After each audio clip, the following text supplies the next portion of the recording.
po sa ating lahat ng araw ko. Kamusta po tayo? Pasensya na po at medyo kami po ay makakaabala sa inyo sa umaga na to. Dahil po, nandito po kami lahat para po ibahagi sa inyo ang salita ng Panginoon. Ngayon po ay araw ng linggo, bagamat hindi po tayo makapunta sa simbahan, dahil po sa ating mga pangangailangan at kailangan po natin ituloy ang ating hanap buhay. Pero dahil po sa pag-ibig ng Diyos sa atin, dinala niya po kami dito para ibahagi po sa inyo ang salita ng Panginoon. So bagamat kayo po ay mga busy, kayo po ay naghahanap buhay, para sa inyo mga mahal sa buhay, nandito po kami para naman ibahagi sa inyo ang pag-ibig po ng Panginoon sa kanya pong salita. Sa umaga po ito, bagamat kami ay parang nakakatawa sa inyong harapan. Bagamat kahiya-hiya kami sa inyong harapan, parang corny kami sa inyong harapan at nakakahiya. Ngunit pinangahawakan po namin sa salita ng Panginoon, kung ikahihiya mo ako sa lupa, ikahihiya din ka dito sa langit. Kaya po nandito po kami, lakas loob na nakatayo sa harapan ninyo para po ibahagi ang salita ng Panginoon. Bagamat medyo nakakahiya po kami sa inyong harapan. Pero nandito po kami para ibahagi sa inyo ang pag-ibig ng Panginoon. Ito po yung libre, mga ate at kuya, nanay at tatay. Wala po kami hihilingi na magkano. Ang hihilingi lang po namin ang inyong mga pandinig. Maikling oras lang po, maikling minuto lamang po para tatayo dito. Mabilis lang po para hindi kami masyadong makaabala sa inyong mga hanap buhay. Nais ko pong ibahagi sa inyo ang salita ng Panginoon. Ngunit bago po ako magsimula, merong 4 na uri ng tao tungkol sa Diyos. Mga nanay at tatay, tingnan niyo po kung saan kayo sa 4 na uri ng tao na ito. Una, may uri ng tao na naaalala lang niya ang Diyos kapag may problema siya. Pero kapag wala siyang problema, masaya, may pera, malakas, malusog, hindi na mapasalamatan ng Panginoon. Pero kapag may problema sa bayarin, may problema sa sakit karamdaman, may problema sa asawa, may problema sa anak, saka lang nila maaalala na lumapit sa Panginoon. Pangalawang uri ng tao tungkol sa Diyos, alam nilang may Diyos, alam nilang may Panginoon. Pero kapag nagka-problema sila, susolusyonan nila sa sarili nilang kakayanan. Kung kanino sila lalapit, kung kanino sila kakakot ng bahay. Pero kapag wala na silang malapitan, pagod na sila, umiiyak na sila, hirap na sila, saka lang sila lalapit sa Panginoon. Kung para sa kanila, ang Diyos huling baraha, huling option. Pangatlong uri ng tao tungkol sa Panginoon, kapag mayroong salita ng Diyos, may naghahayag ng salita ng Panginoon, o patungkol sa gawain ng Panginoon, para sa kanila, baduy. Para sa kanila, corny. Para sa kanila, katawa-tawa. Kaya madalas na marinig sa kanila, ang bait mo naman ate, baka naman ulit ka ng Lord. O kaya, ang banal mo naman kuya, baka lumagpas ka na sa langit. Para sa kanila, pag may salita ng Panginoon, nakukornihan at nababagulan sila. Pang-4 na uri ng tao tungkol sa Diyos, hindi nila kayang mabuhay nang wala ang Panginoon sa piling nila. So mga ate at kuya, nanay at tatay, lolo at lola, saan kayo sa 4 na uri ng tao na ito? Sa umaga po ito, nais ko pong ibahagi sa inyo ang salita ng Panginoon. Ito po'y galing sa Biblia. Tanong, kayo po ba naniniwala sa Biblia? Dahil marami ng tao ang hindi naniniwala sa Biblia. Dahil ang Biblia daw ay sulat na ng tao, bakit kailangan paniwalaan? Pag nakakita po tayo ng upuan na nagsusulat, hindi kaya magkakaluan tayo? Ang punto, tao ang sumulat dahil tao ang may kakayahang sumulat. Pangalawang punto, ang iniligtas ng Panginoon ay tao. Kung ang iniligtas ng Diyos ay hayop, baka makakita tayo ng aso na nagsusulat ng Biblia. Ang sumulat niya ng Biblia ay tao, ngunit pinasihan ng banal na Espiritu ng Diyos. Lahat po ng sumulat ng Biblia ay tao, pero pinasihan ng kapangyarihan ng Panginoon. Kaya ang salita ng Diyos ay ang kapangyarihan. Ang Biblia, ang ang sagot at solusyon sa lahat ng bagay. Dito po manggagaling ang nais ko pong ibahagi sa inyo sa umaga ito. 4 na katotohanan tungkol sa tao, tungkol sa inyo at sa Panginoon. Unang katotohanan, mahal po kayo ng Panginoon. Kayo po ba'y naniniwala na mahal kayo ng Diyos? Maraming tao hindi naniniwala na mahal sila ng Panginoon. Bakit po? Sa tindi at dami ng problema na nararanasan nila. Hindi pa matapos yung isang problema, may problema na naman. So hindi sila naniniwala na tunay na mahal sila ng Panginoon. Alam niyo po mga ate at kuya, nanay at tatay, ang problema ay parang asin, betchin, sibuyas, bawang, toyo. Kung wala ang mga ricado sa pagkain, masarap ba? Ganun din sa buhay ng tao. Kung walang problema, walang challenge. Ang problema, aminin ba natin sa hindi? Pag tayo may problema lang, saka lang tayo nagsisimba. Aminin ba natin sa hindi? Kapag tayo may problema, saka lang natin naaalala ang Panginoon. So dahil sa problema, tumatatag ang ating pamati. Pamati kiniapo. Ang ating pananampalataya sa Panginoon. Nang dahil sa problema. Hindi po batayan ang problema, mga kapatid, na kung mahal tayo ng Panginoon hindi. Alam niyo po nung nilikha ng Diyos ang langit at lupa, anong muna niyang nilikha? Hindi po ba nilikha niya muna ang mundo bago na nilagay sila Eva at Adan? So ibig sabihin, ginawa muna ng Diyos ang lahat ng pangangailangan ng tao bago niya nilagay ang tao. Tanong, anong nauna? Problema o solusyon? Parang itlog lang yan ng manok.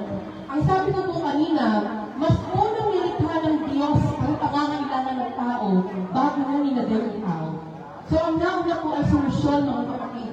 So ate, paano mo napatunayan na mas mauna ang solusyon? Lahat po tayo mga naging estudyante, tama? Kapag ang ating mga guro o mga teacher nagbigay ng exam, which is considered as problema, imposible walang naunang sagot yun. Kaya mga nanay at tatay, ano ba po ang problema ang pinakaharap mo po sa oras na ito? Problema sa financial, problema sa pamilya, problema sa negosyo. Ang solusyon po ay nasa ating Panginoon Jesus. Mahal na mahal po tayo ng Panginoon. Ano pong sabi sa kanyang salita? Sa John chapter 3 verse 16, gayon na lamang ang pag-ibig ng Diyos sa sangkatauhan. Mahal na mahal po tayo ng Panginoon, mga kapatid. Huwag po natin kakalimutan. Kung minsan po naranasan natin na walang nagmamahal sa atin, walang nagpapahalaga sa atin, lalo na wala ka ng silbi, wala ka ng maitulong dahil matanda ka na o ano man, mali po kayo doon mga kapatid. Meron isang Diyos sa kalangitan ang nagmamahal po sa inyo. Handa po kayong sakluluhan sa anumang suliranin at problema na dinadanas po ninyo sa oras na ito. Alam niyo po, hindi aksidente na dinala ng Panginoon ang anong salita sa lugar na ito. May plano po ang Diyos at nais po niyang iparating sa inyo. Ate, kuya, nanay at tatay, mahal po kayo ng Panginoon. Mahal na mahal po kayo ng Diyos. Pangalawa po, katotohanan tungkol sa inyo sa Panginoon, nung nagkaroon po ng problema ang sangkatauhan. Ano po yun?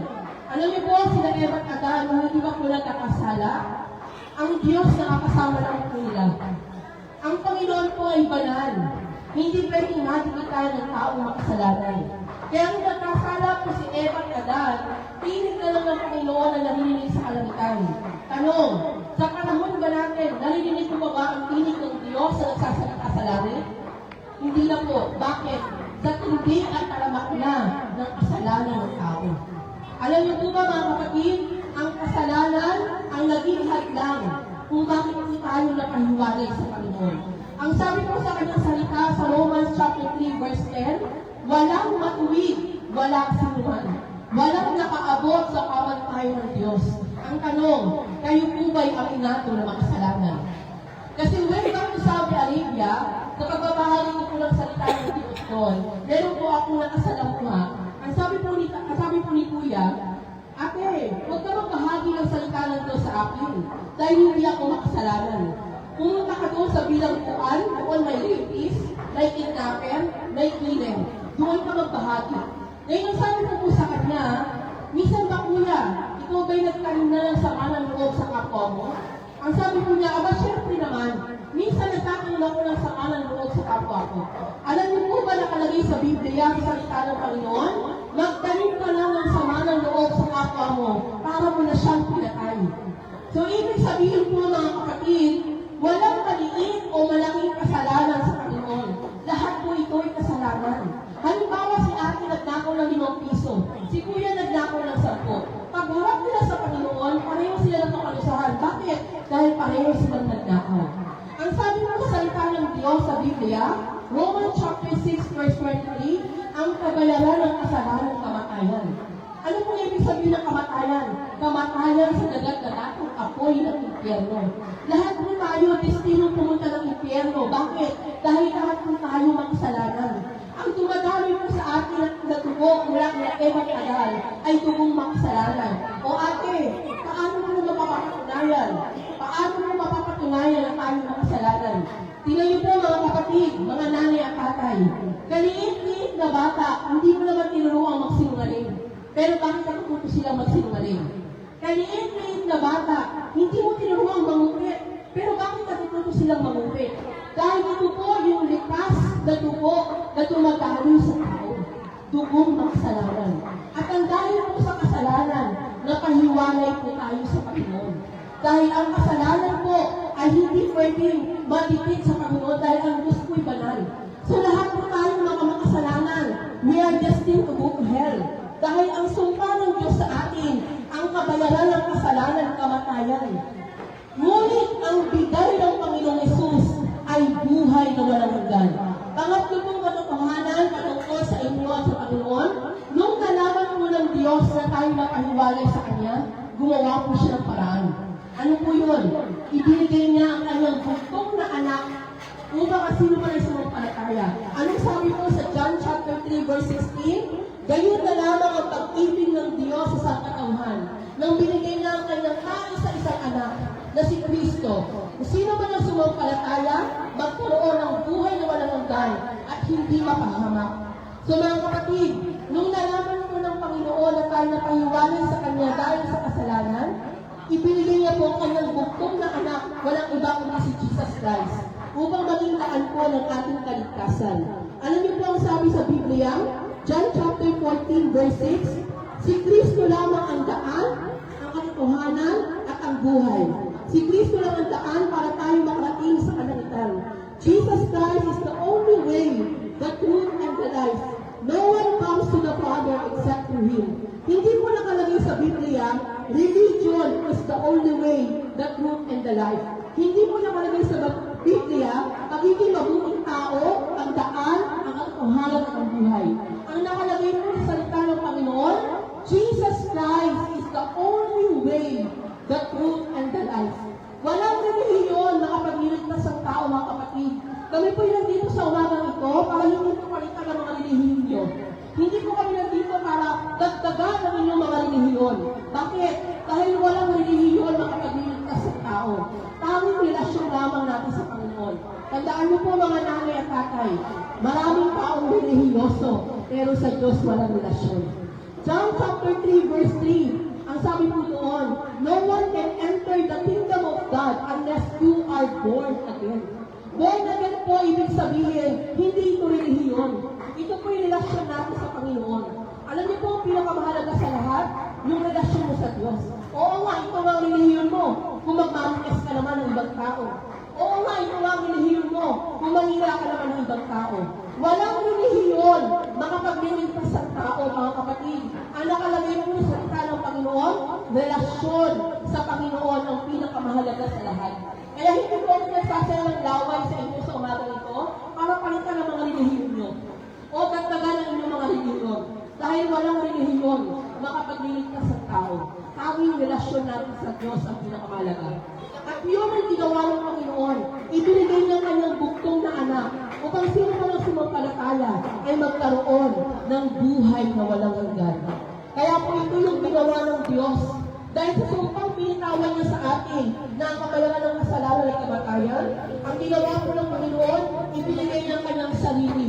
Ipinako sa krus, nag-alay na kanyang dugo at laman para ikaw at ako magkaroon ng pwesto sa kalangitan. Ang kaligtasan pong binibigay ng Diyos sa umaga ito sa inyo ay libre. At hindi po aksidente na dinala niya ang salita niya sa lugar na ito. Nais po niyang iparating sa inyo na sa pangalan ni Kristo may kaligtasan. Pang-apat na katotohanan, sabi ko sa inyo, mabilis lang po ako. Pang-apat na katotohanan tungkol sa inyo sa Panginoon, paano po ako maliligtas, ate? Simple lamang po. Ang sabi sa Romans chapter 10 verse 9, pag iminagawi ng bibig mo na si Kristo ay Panginoon mo, at ikaw na ng palataya na siya'y nabuhay na muli mula sa kamatayan, ikaw ay maliligtas. Tanggapin lang po natin ang Panginoong Yesus bilang Diyos at sarili natin tagapagligtas. Tapos, tayo po'y maliligtas. Napakadali naman atin. Ang tao talaga pag madali reklamo. Pag mahirap reklamo din. Yes, madali na lang po. Bakit? Kasi lahat na ng hirap, ginawa na ng Panginoong Yesus sa krus ng Kalbaryo. Ang gagawin niyo lamang po, buksan ang inyong mga puso. Papasukin ng Panginoon sa buhay niyo. Ipagkatiwala ang buhay niyo. Gawin niyo siyang Diyos ang Panginoon ninyo. Alam niyo po, ang pinakagusto kong ugali ng Panginoon, hindi siya bastos. Maraming tao, pag pumasok ng bahay, hindi man lang kumatok. At ang pinakabastos pa doon, lalabas ng bahay, hindi man lang isara. Alam niyo ang pinakagusto kong ugali ng Diyos? Ang sabi nga po sa kahayag, ako'y kumakatok sa inyong mga puso. Sino man na magbubukas ito, ako'y papasok sa inyo at kakain sa inyong mata. So, ibig sabihin, ang Diyos hindi nangyayailam na may buhay na may buhay. Hindi siya basta nangyayailam ng buhay niyo, mga nanay at tatay. Hanggang tawagin mo siya, o Diyos, tulungan mo ko, saka lang siya lalapit sa inyo. Maraming tao, saka ko maniniwala pag nakita ko. Maraming tao kasi is to believe. Pero alam niyo po sa Panginoon, hanggang hindi ka naniniwala, hindi mo makikita ang kapangyarihan ng Diyos. Kailangan mo muna, nanay at tatay, ate at kuya, maniwala at manampalataya sa Panginoon bago mo makita ang himalaya. Ang Panginoon hindi nangyayailam ng buhay mo. Hanggang hindi niyo siya tawagin, hindi siya lalapit. Yun ang pinakagusto kong ugali ng Diyos, hindi siya bastos. Kaya po sa umaga nito, kumakatok ang Diyos sa inyong mga puso. Nais niyo po ba siyang pagbuksan? Nais niyo po bang tanggapin ang Panginoong Yesus bilang Diyos sa hiling tagapagligtas? Ito po ako magtatapos sa kwento. May isang lalaki na namamangka. Hindi ko alam bakit hindi niya alam na ang bangka niya may bukas pala. Nung siya po ay namalaot, nagkaroon ng tubig ng bangka niya. Nanalangin siya sa Panginoon. Panginoon, sabi mo ba may problema kami mga tao, lumapit na kami sa iyo. Nung habang nanalangin po siya, sabi na, Panginoon, tulungan mo ako. Hindi ako marunong lumangoy, mamamatay ako. Maya-maya kung may dumating na bangka, ang sabi ng bangka sa kanya, Kuya, halika, di pa sa bangka ako, mamamatay na dyan. Ang sabi mo nung lalaki, pasensya na kuya, hindi ako sasakay sa bangka mo. Ililigtas ako ng Diyos ko. Pangalawa po nalalangin siya, napupuno ng tubig ang kanyang bangka. Nalalangin siya ulit lumapit sa Panginoon. Panginoon, parang awa mo na. Tulungan mo ako, mamamatay ako dito, ayoko mamatay. Maya-maya po may dumating na barko. Ang sabi sa kanyang barko, halika kuya, lipat ka dito, mamamatay dito sa bangka. Ano yung pong sabi mo lalaki sa bangka? Pasensya na brad, hindi ako sasakay sa barko mo. Dahil iniligtas ako ng Diyos ko. Ang kulit ayaw sumakay, umalis yung barko. Alam niyo po, lumulubog na sa tubig, yung lalaki na to. Nalalangin sa ulit sa Panginoon. Panginoon, parang awa ko na, iligtas mo ako. Mamamatay ako, tulungan mo ako. May dumating kong helicopter. Nagbabalo ng dalan niya. Ang sabi sa kanya, hey man, alika, kita dito, mamamatay ka dyan. Ang sabi ng lalaki mo sa bangka, nalulubog na, pasensya na po kuya. Hindi ako sasakay sa helicopter mo. Dahil iniligtas ako ng Diyos ko. Sa madaling salita, ay lumubog yung lalaki, ibok. Humarap mo siya sa Panginoon. At alam niyo po ba mga nanay at tatay, pagharap niya sa Diyos, sinisi niya ang Panginoon. Ang sabi niya, unfair ka. Sabi mo pag may kilala kami mga tao, lumapit na kami sa iyo manalangin. Bakit hindi mo ako tinulungan? 3 beses akong nalalangin, hindi mo ako pinakitan. Alam niyo po, sumagot ang Diyos sa kanya. At ang sabi, anak, kahit kailan hindi ako naging unfair sa inyong mga tao. Mahal na mahal ko kayo. Nung unang nalalangin ka, nagpadala ko ng bangka, hindi ka sumakay. Nung pangalawang nalalangin ka, nagpadala ko ng barko, hindi ka rin sumakay. Hindi mo pinansin. Nung pangatlong nalalangin ka, nagpadala ko ng helicopter, hindi ka rin sumakay, hindi mo pinansin. Ano pong lesson ng kwento na ito? Marami ng tao ang nagbabahagi sa inyo ng salita ng Diyos na ikaliligtas sa inyong mga kaluluwa mula sa nagdadagatang apoy ng impyerno. Marami po isa na ako sa pinadala ng Panginoon sa inyong harapan para ibahagi ang mabuting balita ng kaligtasan. Ako po ba'y papansinin niyo o hindi niyo papansinin?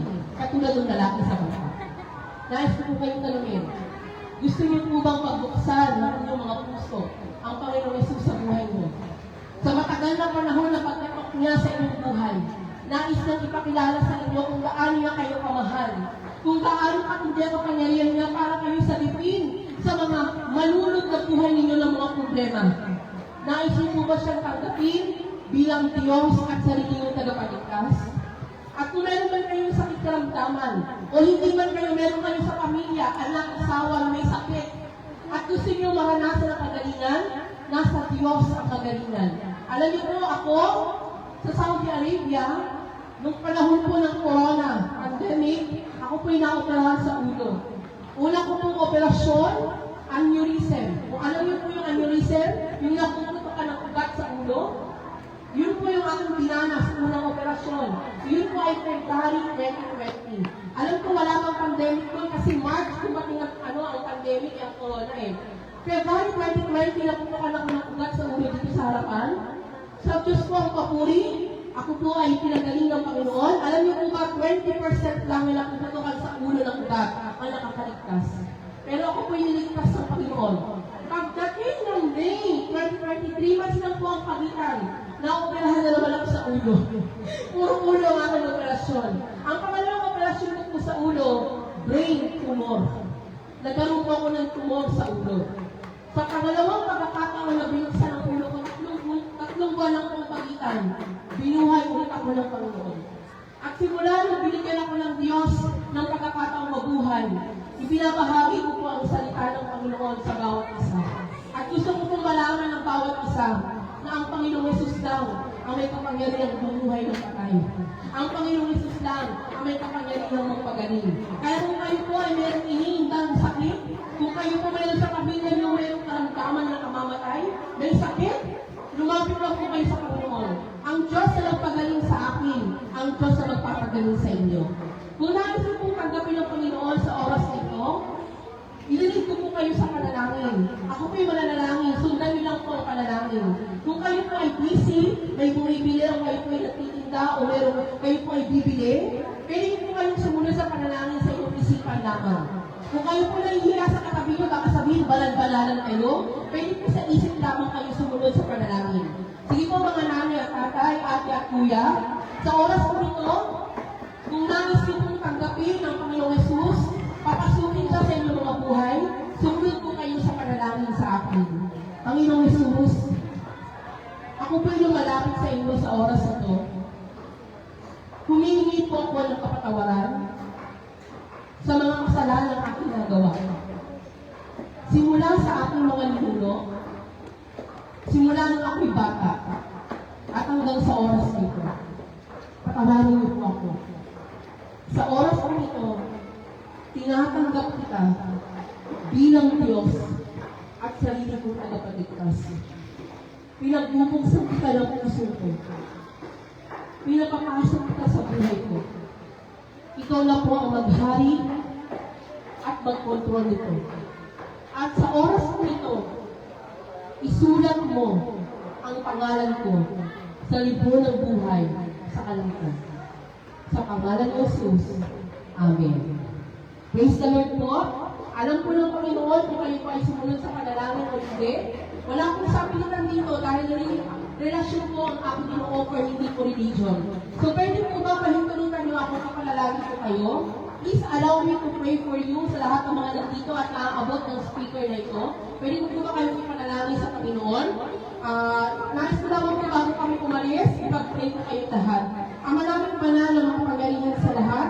Maraming pong salamat sa umaga na ito na dinala mo kami dito para ibahagi ang mabuting balita ng kaligtasan sa lahat ng mga nanay, tatay, ate at kuya sa lugar na ito. Panginoon, dalangin ko, pagpalain mo ang lahat ng negosyo na nandito. Sa panahon na sila magbabayaran ng lupa, upa. Ikaw ang Diyos na magkaloob ng kailang pangbayad sa upa. At dalangin po, magdala ka ng maraming bibili sa kanila sa araw-araw. I pray in the name of Jesus, Lord, malaking income sa araw-araw ang bawat negosyo ng mga nandito. At dalangin po, Ama, ano man ang kailang pangangailangan. Ito man ay may mga sakit na ramdaman sa kanila. Meron silang hinahindang sakit sa kanilang mga katawan. Ang Diyos na nagpagaling sa akin mula sa kamatayan, ang Diyos na magpapagaling sa kanila. At kung sino man po yung mga nandito na meron silang pamilya na may sakit, I pray, Lord, abutin mo ng kamay mo ang kanilang mga katawan at panaluin mo ang kagalingan sa pangalan ng aming Panginoong Yesus. Ama, maraming salamat. Even yung mga namimili dito, Lord, lahat ng babae at lalaking namimili, mga bata matanda, pagpalaan mo. Ano man ang laman ng kanilang mga puso, ipagkaloob mo sa pangalan ni Jesus. Maraming pong salamat. Iniiwan mo sa lugar nitong mayamang pag-ibig ng Diyos Ama, ang pagpapalang ng Diyos Anak, at ang walang kapakitipisan ng banal na Espiritu, ngayon, bukas, magpakilanman. In Jesus' name, Amen. Praise the Lord. Maraming salamat po mga nanay at tatay. Pasensya na po sa abala, na-stop po namin kayo. At dahil na-abala po namin kayo, meron kami gustong ibigay na libre. Libre po ang walang bayad. Dahil ang salita ng Diyos ay libre, hindi po kami nangihingi sa inyo. Pagkos kami po, magbibigay po sa inyo ng maliit na tubig lang at biskuit para po sa inyo dahil na-abala po namin kayo. Maraming salamat po sa inyo pakikinig. God bless you po.